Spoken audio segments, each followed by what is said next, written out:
ഇത് വളരെ കാലം കൊണ്ട് യുദ്ധം യുദ്ധം യുദ്ധം യുദ്ധം എന്ന് പറഞ്ഞിട്ട് അല്ലെങ്കിൽ ചർച്ചകളൊക്കെ നടക്കുന്നെങ്കിലും നമ്മൾ ശ്രദ്ധിക്കേണ്ട ഒരു കാര്യം എന്ന് പറഞ്ഞാൽ ഇസ്രായേൽ തീരുമാനിച്ചിരുന്നു യുദ്ധം.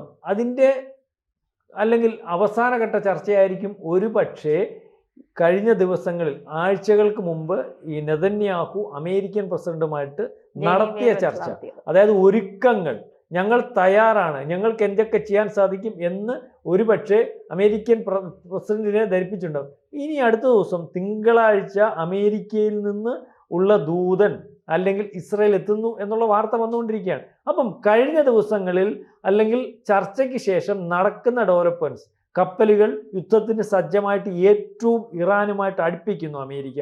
അതുപോലെ തന്നെ അമേരിക്കയുടെ വ്യോമത്താവളങ്ങളിൽ നിന്ന് 30 കൊല്ലമായിട്ട് സംഭവിക്കാത്ത കാര്യങ്ങൾ സംഭവിച്ചിരിക്കുന്നു. അതായത് ഫൈറ്റർ ജെറ്റുകൾ F-22 പോലെയുള്ള മാരകമായിട്ടുള്ള അമേരിക്കൻ ഫൈറ്റർ ജെറ്റുകൾ, അമേരിക്കൻ ടാങ്കർ ജെറ്റുകൾ ഒക്കെ ഈ പറയുന്ന ഇസ്രായേലിലേക്ക് താവളം അല്ലെങ്കിൽ ശേഖരിച്ചിരിക്കുന്നു, ഇസ്രായേൽ മണ്ണിൽ ഇറക്കിയിരിക്കുന്നു എന്ന് വേണമെങ്കിൽ.